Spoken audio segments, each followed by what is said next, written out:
Hello, I'm Jinhyun Nam. I'll present our paper, Breaking Spurious Causality of Conditional Generation via Fairness Intervention with Corrective Sampling. This is joint work with Sang Woo, Jae-ho Lee, and Jinwoo Shin. When there exists a bias in the training dataset, deep generative models inherit the bias present in the training dataset. For instance, BigGAN trained on Celebrate dataset generates fewer minority group samples than the majority group samples. Also, StyleGAN trained on Celebrate and FFHQ shows similar behavior. Conditional generative models face more problematic fairness concerns due to spurious correlation between input conditions and latent attributes. As there exists a causal relationship between active conditioning and the latent attribute distribution of generative samples, this can amplify the initial belief held by users. Let me take an example. Consider a conditional GAN trained on Celebrate dataset with hair color as an input condition. In Celebrate dataset, there is a spurious correlation between hair color and gender. A conditional GAN trained on such biased dataset resulting in generate imbalanced sample in terms of gender when we give a condition blonde. As a result, this imbalanced generation can affect users to think making the sample blonde causes the generated sample to be female. As there exists no causal relationship between hair color and gender, we name this phenomenon as Spurious Causality of Conditional Generation. In this paper, we aim to mitigate this spurious causality of conditional generation. To do so, we propose a general framework named Fairness Intervention with Corrective Sampling, or FICS. FICS comprises of two steps: Fairness Intervention followed by Corrective Sampling. FICS can be applied to various scenarios with varying levels of supervision available on the latent attribute. First, Fairness Intervention step. We encourage generator to synthesize more minority samples during the training phase. Here, the specific intervention rule depends on the degree of supervision given on the latent attributes. Second, Corrective Sampling step. We apply rejection sampling on the synthesized samples during the inference phase. Here, the criteria for rejection depends on the desired goal, following the data distribution or achieving predefined fair distribution. From now on, let me explain how FICS can be specified for each supervision level.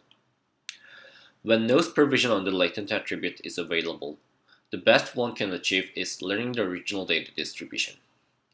Hence, the goal of the unsupervised scenario is learning the data distribution by avoiding bias amplification. To mitigate bias amplification in conditional generation, we utilize correlation between misprediction of biased classifier and the generation frequency of the biased conditional GAN. Consider a classifier and C-GAN model trained on celeb A, which is a biased dataset with spurious correlation between hair color and gender. We observe the classification loss of blonde male, which belongs to the minority group, is typically higher than the classification loss of general blonde samples.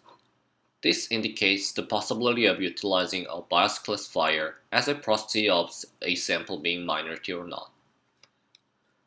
Motivated by this observation, we designed the FI step of a supervised scenario to encourage generator to synthesize more samples that are mispredicted by the biased classifier. We train our conditional GAN by minimizing classification loss over wrong targets in addition to the original C-GAN loss. However, this regularization can distort the original training distribution. Hence, we apply discriminatory rejection sampling to ensure our C-GAN converges to generate the original data distribution.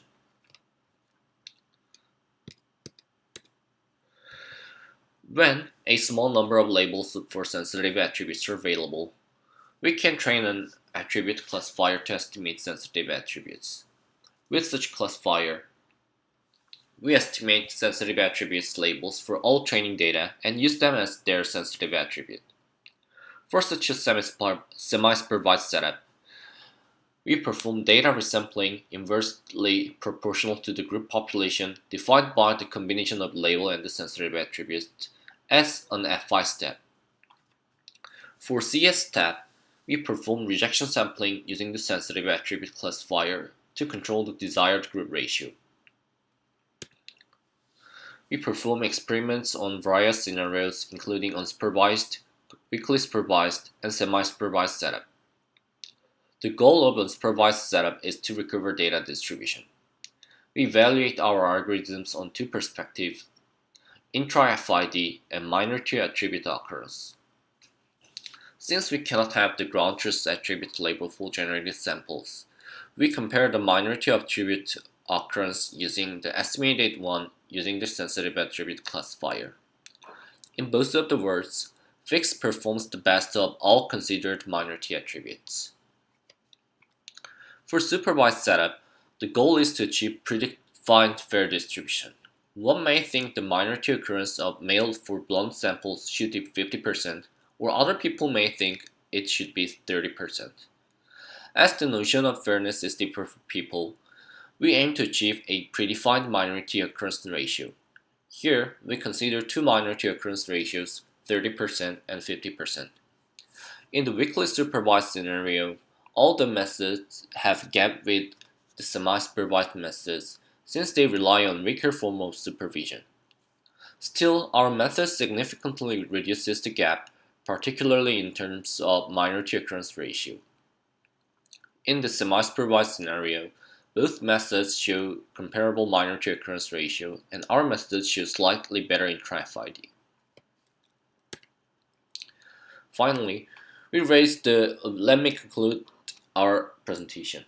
We raised the issue of spurious causality of conditional generation, which occurs from the conditional generative models trained on the dataset with spurious correlation. We proposed fairness intervention with corrective sampling as an effective remedy for the spurious causality of conditional generation. Our proposed method works on various scenarios with different levels of supervision on the spurious attributes. Thank you for listening to our presentation.